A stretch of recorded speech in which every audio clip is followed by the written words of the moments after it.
Welcome to the 1%. This is Tyrese Pearson, your host, and today we're going to be talking about how to purchase your first property from deeds, auctions, and things of that nature. Going to get into what it takes to actually get there and understand the properties. So first, I want to talk about earlier this year, me and my wife actually went to go buy our first property, and during that process, we actually went to an in-person auction. So there's two types of auctions. You can go in person or you can do online. Online is really the easier one. With the online one, you have the option of just paying a deposit and then paying as you go, and then you have a 24-hour period to pay the full price. But so pay as you go will be like the bid. So you want to put the bid in, how much you're bidding, if you're going up by a little bit incrementally, or if you want to put a lot in. But the bid is all up to what your budget is. So back when we went to this in-person one, the in-person one was a pretty great learning experience. It was my first time ever doing the auction that way.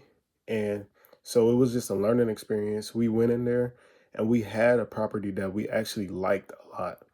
And with this property, we wanted to go check it out and things of that nature to make sure we were getting into the right type of deal.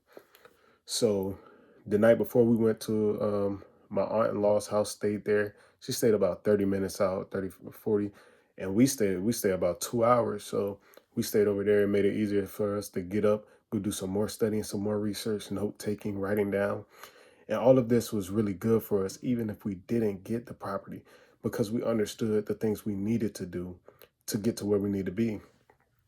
So we went to go view the property when we got into the little town, and we looked at the house. The house was beat up, but it was some good work that could be done. It was some good money that could be made. And so we looked at it and we said, okay, this may be something that we can bid on. We went there with around $10,000 in cash, $9,000 in cash, and we thought, okay, we may have a good cushion to be able to pay for this. Mind you, we did not know much of how people were bidding, how people would put so much money into it. So we were thinking we had enough cash to maybe do this. And so we looked at the land, and then after that we went to the courthouse, and we were about 30 minutes early.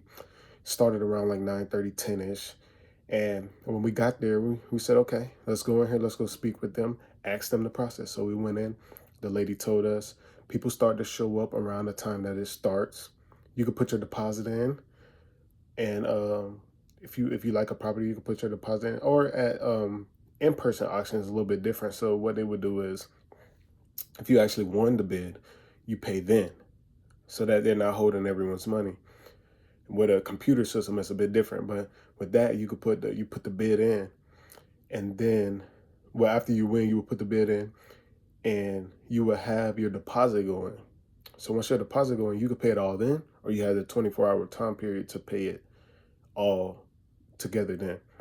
So when we spoke with her and she was telling us everything, she gave us this file that was about this big, this thick, crazy amount of paperwork. So it said who lived there before, history of the home, when it was built, maintenance of the home, everything that you can think about was in that paper for that property. And so going through it, it made me realize you have to know every single detail when going to buy these properties. You have to understand the aspects of the properties, especially when you don't have the kind of liquid cash that some of these investors have. You have to go into stuff with the mindset of, okay, what can we do to make this property more valuable without spending a crazy amount of money and putting ourselves in a hole from the beginning? So we found a way. After going to that auction and learning a little bit from there, we said okay, cool. I went and looked and searched, and I did a lot of research and a lot of searching on lands and trying to figure out where I can bid and what counties didn't have a lot of big time players. And I found that to be more central, northern Florida. When we take away the Hillsborough counties, the like Miami-Dade area, around the Orlando area, these bigger counties have so many investors, and there's so many people who freely do things in Florida, because Florida is a place that is easily that is easy to invest in when it comes to real estate. License wise is easy to get. Um, to be an investor, it's not much to it, and there is it's easier to get into through the actual websites. Like, to speak to the county is easy. I've tried other states and things of that nature, but other states have been, some of them are fairly easy, but a lot of them are tricky. So it's a lot of back pages you got to go through, links, or you have to actually reach out to get those kind of stuff, or you have to sign up and pay a fee. With Florida, you go to some of these websites and they'll tell you right away what property is up, the calendar dates, and I like it because of the structure. But with that kind of structure, it gives a lot of people access. So if you're trying to buy land and you're trying to get your first investment property, the best thing for you to do is to do the research on the properties and figure out 2 to 3 lands that you want to attack. They probably be on the cheaper end. We're talking about from $1,000 to about $8,000 should be your threshold when you want to start, when you want to get into this and do something new like this, because you've never done it before. So to put all your marbles on the table wouldn't be a smart idea, even if you do all of the research. We got our property from the available lands, and we got that at 1,500. So we went through the auctions, we looked at auctions, and the more research, the more I figured, yeah, this is good. No, this isn't good. You can look at a property and tell right away. I'll go straight to see what the appraisers say about the properties.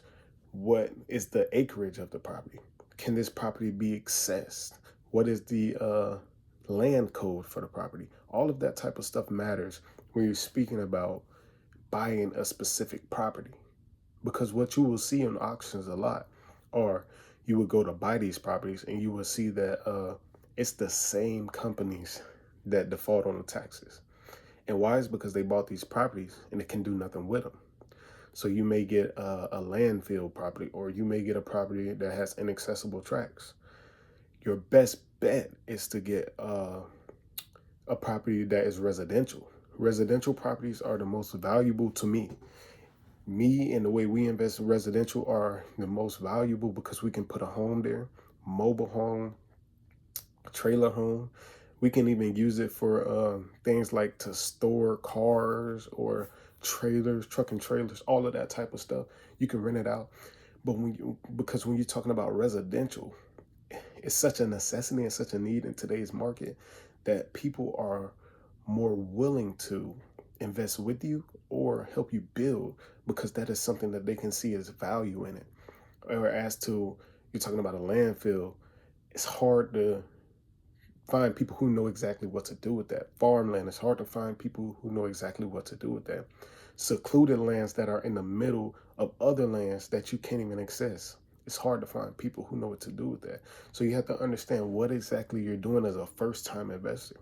As a first-time investor, my key to you would be this: research the lands that are residential, but that are on the lower end between 1,000 to 8,000, because you want to have that threshold that you can have some cushion if anything goes wrong. If you need to sell the property, even if you don't make profits on it, you understand that you went into this knowing that this property was a starter property. You wanted to just get your feet wet. After that, you can do whatever you want to, because then you will understand how you would play the game. This is all up to you and the things that you can do. You wanna understand studying lands.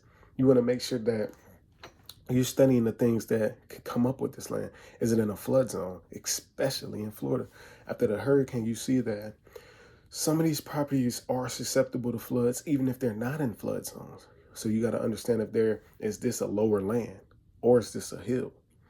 Those type of things are the type of things that can really help a property and help you understand that if this property is really good for you, and if you can purchase this property and work within your range of doing things. Now, buying a property and building on it is not an easy thing to do, because you have to have capital, or you have to know someone who's going to do this type of stuff for you. Payment plans, all of that type of stuff, that will be on you to figure out when you purchase the land. Is that something that you specifically want to do?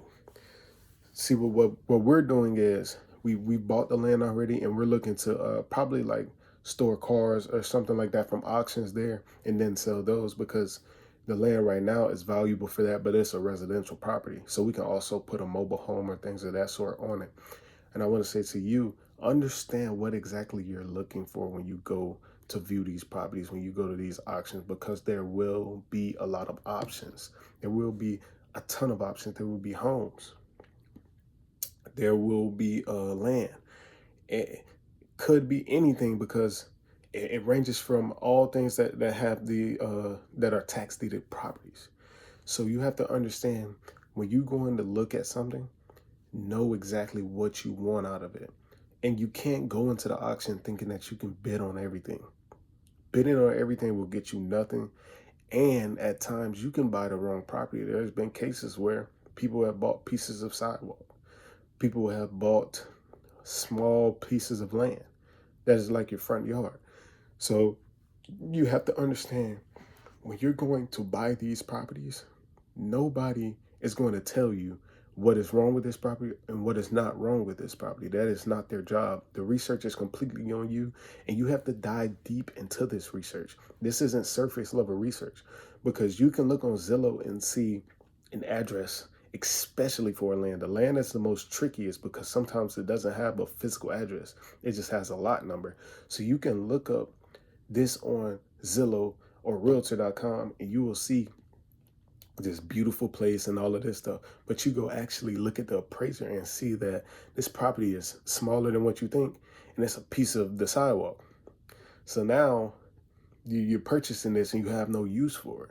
So you have to understand that this isn't just some of these things aren't going to be as clear cut as you may think they will be. Now, when you get into investing into these deeded properties, as in houses, that is completely different.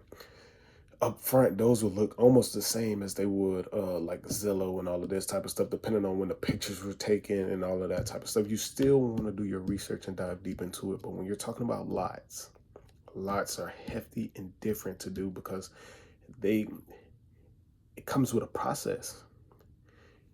Studying these lots can be tricky, because you have to be able to read through every description that they give you, because every single thing that they put on the appraiser site literally means something. So missing one thing, you can be buying a liability and not an asset. So we have to understand that and know exactly what we're getting into.